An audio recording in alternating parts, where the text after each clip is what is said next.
A former social worker could spend nearly 30 years in prison after pleading guilty to having a sexual relationship with a young boy. It's a story we've been following for months. Happening today, a social worker accused of having sexual contact with one of her underage clients will be arraigned on new charges. This was a catastrophic betrayal of trust. Guilty. That's the word for a now disgraced social worker who was caught sexually assaulting a 13-year-old boy she'd been assigned to counsel. An Ohio social worker is now accused of sexually abusing a 13-year-old boy she was supposed to counsel. The woman was arrested just days ago on her 24th birthday. I'm really sorry that all of this happened. I feel horrible that the mother and their family has been affected. Yeah, Payton Shires has a death sentence if she is required to register as a sexual offender. What's more, the boy's mother found out about the assaults through texts, photos, and videos on the teenager's phone. This woman's gone. She's going down. She's going to prison. Absolutely. It doesn't get any stronger than that. There's video evidence. And there's a recording. Yeah, that woman's in big trouble. Officials say Payton Shires was arrested on October 6th in Franklin County, Ohio. You would be appalled at how often we see a personality disorder with the abusers. In other words, they are above the law. They will not get caught. Things take yet another turn when the counselor shows up at the boy's home armed with a gun. She's already being charged with sexual assault of a minor, and now she takes a firearm to the parents' home. I think that really reveals her desperation.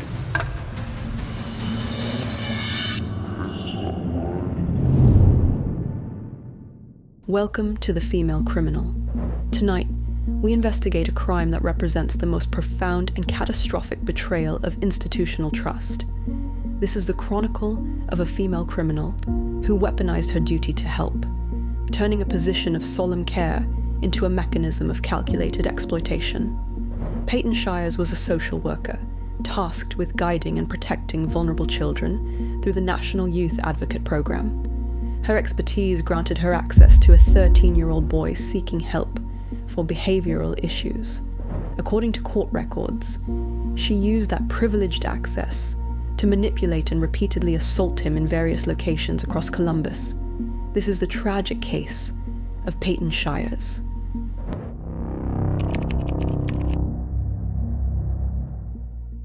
The crime began not in a moment of rage, but in a calculated process of grooming. As a counselor, Shires was uniquely positioned to cultivate trust, a foundational element she immediately corrupted. The abuse took place over a period of time, culminating in multiple acts of sexual conduct. The operation began to unravel in late September 2023, when the victim's mother discovered the alarming text messages. The messages were clear evidence of Shires' fatal detachment and awareness of her crime. She texted the boy, asking if he had deleted the videos and asking if his mom had seen the videos or messages. The mother immediately contacted police, surrendering the boy's phone for forensic examination. The results were devastating and conclusive. Detectives found a video on the teen's phone showing Shires and the teen having sex and engaging in other sex acts in various locations across Columbus. The digital evidence was undeniable proof of her guilt and the knowing nature of her predation.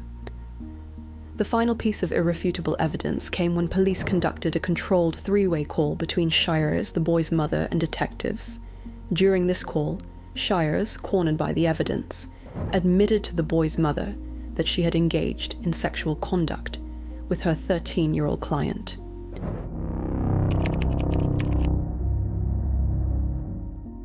On October 6th, 2023, Shires was arrested. Days later, she posted her $500,000 bond, briefly regaining her freedom. But her freedom was short-lived, replaced by an act of profound desperation and self-pity. Soon after, Shires committed a second, terrifying crime that solidified her psychological detachment. She drove to the victim's home. The teen's mother, who was away, noticed a woman on her porch through her doorbell camera footage. During this time, Shires called the mother and launched a vicious, desperate attack. She threatened to kill both the mother and herself, blaming them for the situation and accusing them of ruining her life. The mother claimed the doorbell camera footage went down shortly after the phone call because Shires cut the cameras. Responding officers found Shires on the porch, engaged in a terrifying standoff. According to court records, she was sitting with a gun pointed to her head and her finger on the left trigger, yelling threats. Her attempt to deflect blame and terrorize the family was an extreme act of self-preservation, proving she felt no remorse for the victim, only for her impending consequences.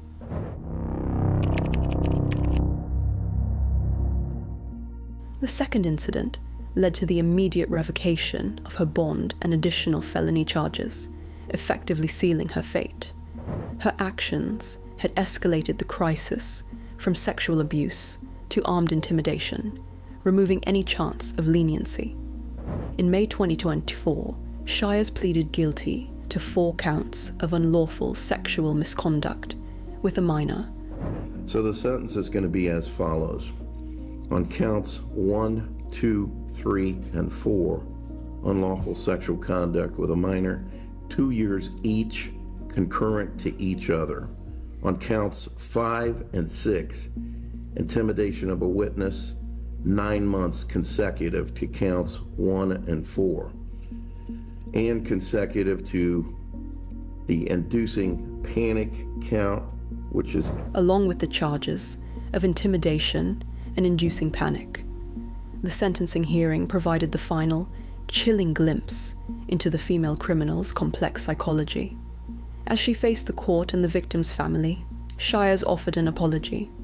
While often standard in court, the apology for her mistakes comes across as an attempt to mitigate her sentence, rather than a genuine acceptance of her criminal intent. I'm really sorry that all of this happened. I feel horrible that the mother and that their family has been affected so horribly by this and by my actions. I was not thinking rationally at the time that I showed up to the mother's house. I was extremely suicidal. I never had intentions to harm anybody but myself, and the focus remained on her own despair, not the permanent trauma she inflicted.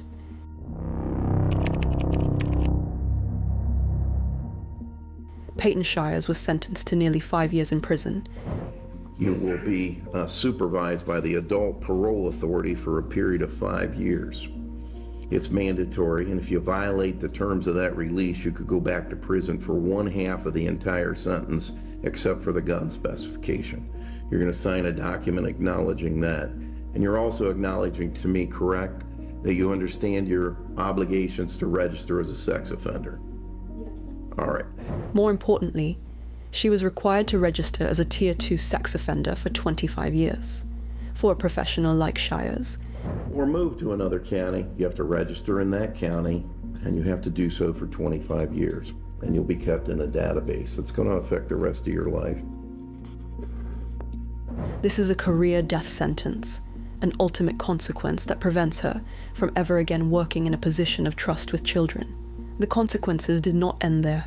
The victim's family also filed a civil lawsuit against Shires' employer, the National Youth Advocate Program, NYAP, arguing they failed in their duty to properly supervise and vet their employees. This case exposed the deep systemic failures that enabled Shires to abuse her position. Where is she now? Payton Shires remains incarcerated, serving her sentence for a crime born of profound psychological emptiness and calculated control. Her legacy is a permanent stain on the counseling profession, a reminder that the greatest betrayals often come from those closest to the center of power and trust. The case of Payton Shires is a terrifying portrait of the female criminal who weaponizes her professional role for sinister ends. It forces us to confront the fact that profound psychological emptiness can manifest not as blind rage, but as cold, calculated dominance. Her legacy is one of self-serving manipulation and betrayal of her solemn duty. The memory we must preserve belongs to the minor, whose life was violently and needlessly interrupted by a woman who should have known better. We stand in solemn respect for him and all victims who fall to crimes of calculated control. Thank you for confronting the darkness with us on The Female Criminal. If you found this documentary insightful, please like, share, and subscribe. Your support helps us continue to explore the complex minds of these unique offenders. We'll see you in the next investigation.